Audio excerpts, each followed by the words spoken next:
안녕하세요, 중도입니다. 오늘은 어디까지 갈지 목표를 정하고 움직이자 라는 주제를 가지고 한번 말씀드려 보겠습니다.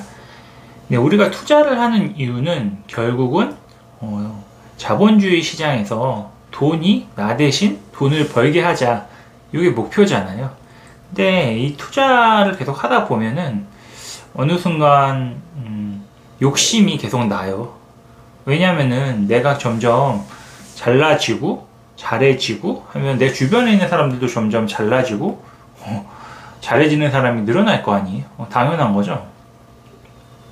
부동산적인 측면에서 보면은 처음에 이제 투자를 시작할 때는 내가 뭐 경기도 구축, 뭐 경기도 신축, 그다음에 뭐 서울 구축, 서울 신축, 뭐 이런 식으로 목표를 자꾸 움직이는데, 이게 하다 보면은 맨 처음에는 서울에 입성만 하면은 좋다 이렇게 생각했다가, 그 다음은 2호선 라인 안쪽으로 들어가면 좋다 이렇게 생각했다가, 다음은 한강변에 있는 뭐 영등포구, 뭐 성동구, 광진구, 그 다음에 뭐 강서구 이쪽으로만 이제 들어가도 나는 만족한다 이렇게 생각했다가, 그 다음에는 강남 상구, 그 다음에 용산에 들어가고 싶다 이렇게까지 계속 생각이 바뀌잖아요.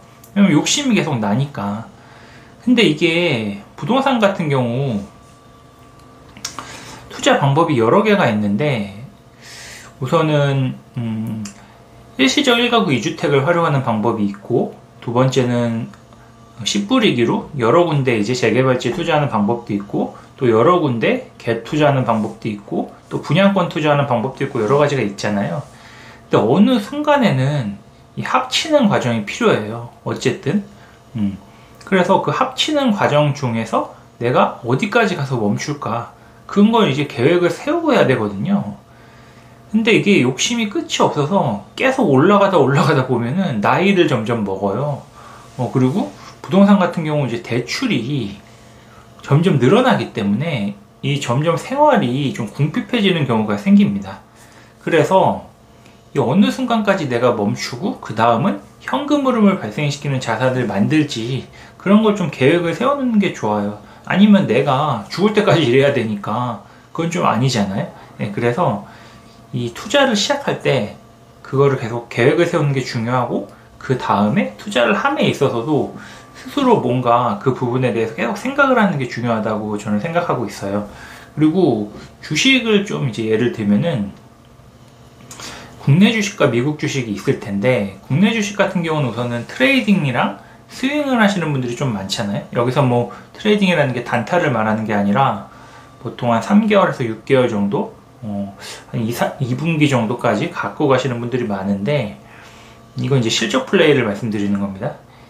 이게 하다 보면은 처음에는 내가 한 3억 정도까지만 모으자, 그 다음에 5억, 10억, 30억, 그 다음에 50억 이렇게 해서 목표를 세우는데, 하다 보면은 계속 욕심이 점점 더 생겨요. 그리고 주변에 잘나는 사람들이 너무 많아지니까, 그러다가 이제 무리를 하게 되죠. 그래서 플러스 1, 플러스 2, 그 다음에 뭐 곱하기 2, 곱하기 4, 곱하기 7 막 이렇게 하다가 곱하기 0을 하면은 끝이에요. 그래서 이 버는 돈을 가지고 1년에 한 번씩 빼가지고, 그걸 가지고 뭐 이제 부업으로 뭐 무인 카페나 뭐 무인 아이스크림 뭐 이런 것들을 좀 이제 만들어서 현금으로말을 시키는 게 좀 필요하고, 그 다음에 부동산 자산을 또 사놓는 것도 되게 중요하다고 생각해요.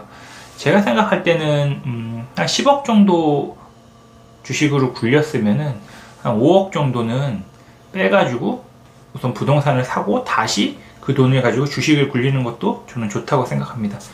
왜냐면은 이 주식을 하다가 만약에 최악의 상황에 내가 곱하기 0을 해서 주식이 끝나도 이 집이 있으면은 다시 일어날 수 있는데, 만약에 집이 없이 월세로 살면서 이렇게 풀베팅 하다가 마지막에 0 곱해버리면은 이 회복이 굉장히 힘들어요. 물론 회복할 수 있지만 회복이 상대적으로 힘들다. 그리고 또 이제 주식을 하든 부동산을 하든 투자를 하다 보면은 기본적으로 대출이 늘어날 수밖에 없어요. 이거는 왜냐면은 본인 소득도 올라가고 본인의 자산도 계속 올라가다 보니까 여기를 담보로 대출이 점점 많이 나오고, 내 소득을 또 담보로 대출이 많이 나오기 때문에 이 대출이 늘어날 수밖에 없는데, 아까 말씀드린 것처럼 부동산이든 주식이든 자산이 늘어나면 늘어날수록 그 대출을 가지고 현금흐름화를 좀 시키는 게 필요해요.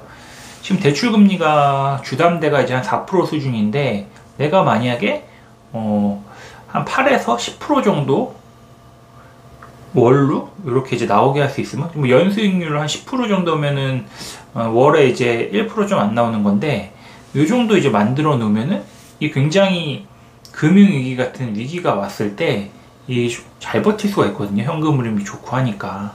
그리고 만약에 주식 같은 경우도 레버리지를 썼을 때 그 레버리지의 이자를 또 이제 이런 현금 흐름 측면에서 감당할 수 있고, 그래서 투자를 함에 있어서 제가 볼 때는 너무너무 높은 목표를 잡지 마시고 스스로 그 본인의 욕심을 어느 정도 알아야 돼요.